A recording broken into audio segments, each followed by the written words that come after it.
Welcome back to week 3. So far in this spiritual growth campaign, we've covered Go, easy gospel explanations, courageous God conversations, and living a life of love. Tony McLennan kicked us off with the way of life, easy gospel explanation using pictures on your phone where you would explain to someone the good news about Jesus Christ and strike up a conversation with them. Then in our midweek studies, we looked at 3 ways, the morality ladder, how to bridge the gap between you and God, how to understand that you live in a world of brokenness with the 3 circles, and how to come out of that brokenness and be restored into God's original and perfect design for our lives, being one with Him. And then also that book that says that there was a separation between us and God, but we were able, when we received Jesus Christ, to transfer all that separation and that sin onto Him, and He took that for us, allowing us to have a free-flowing relationship with God.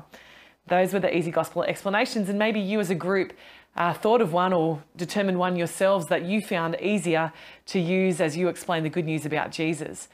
In our midweek studies, in our daily devotions, we looked at the ways that Paul described his own story and developed our own story, and then also looked at the Romans Road, ways of using scriptures in the book of Romans to understand the gospel and to explain the gospel as well.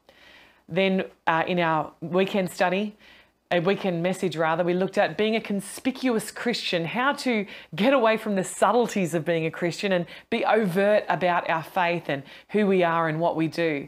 Then in the midweek study, we looked at living a life of love, that all of it's pointless unless our life backs it up.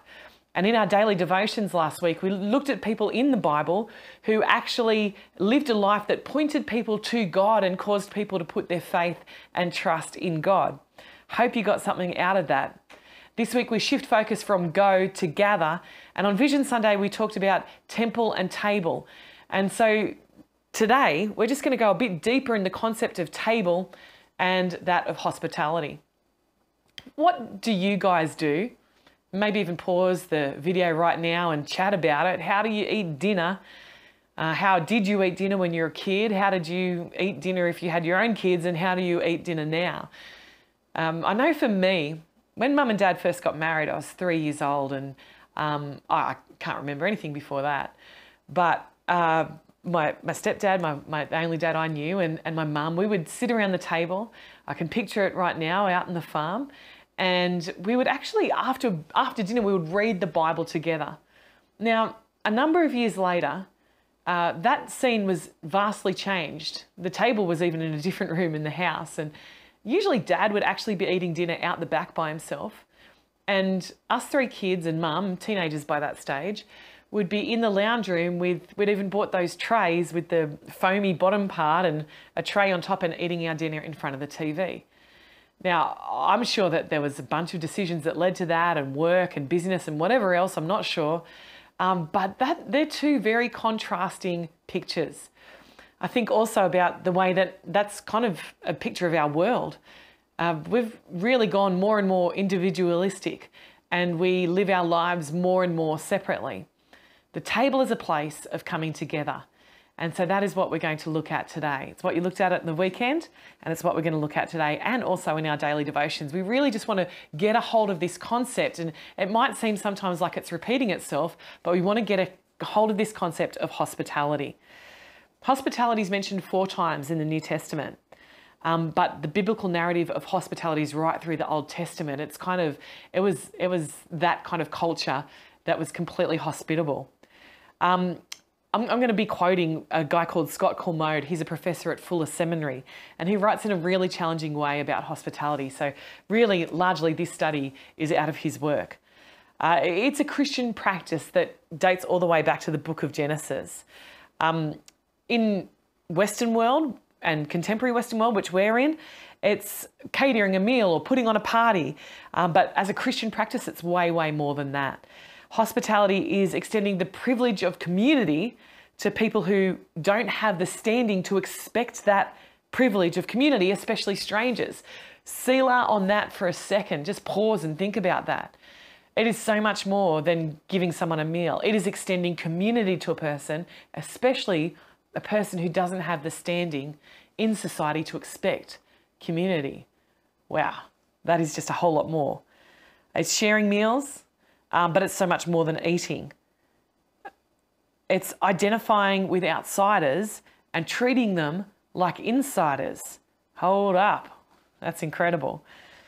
All of human life begins with God's act of hospitality. God made a place for us in a world that we did not deserve, did nothing to deserve it, didn't earn it, and God gave us a place in his world, and he welcomed us. And hospitality is treating outsiders like insiders, just as God has treated us. Now, particularly if you follow the biblical narrative, you will know that God chose a people to be his people, and they were the Jews. And I don't know any Jews personally. So everyone I know that follows God is not even of the people of God. We're all outsiders, but we've been brought in and treated as insiders through Jesus Christ. Now it goes right back. God welcomed Adam into the Garden of Eden. Rahab welcomes the Hebrew spies. Elijah receives the hospitality of the widow. And Elisha is hosted by the Shunammite woman in 2 Kings chapter 4. God expands the notion of hospitality to include way more than meals. It was even written into the law of God. Treat the foreigner as your native born. God has this inclusive, beautiful way, and hospitality is our way of expressing that. In the New Testament, Jesus practiced hospitality and received it. He ate with sinners and tax collectors. They were the outsiders of the outsiders, and Jesus ate with them. Hospitality was a way of identifying with other people, not just sharing a meal, but making them a part of his community. This is why the Pharisees got so up in arms about it. It's why they got so cranky, because Jesus was including those who were excluded. In Luke chapter 9, Jesus sends the 12 out to go and witness and to preach the gospel without provisions, because he wanted them to experience hospitality. He identified people who would give them hospitality as people of peace. It's so exciting. He made them dependent. We need each other. Interdependence is important. Independence is, not great. Dependence, unless it's on God, is not great. But interdependence, we need each other. Jesus feeds 5,000 men, not to mention all the women and children that were there.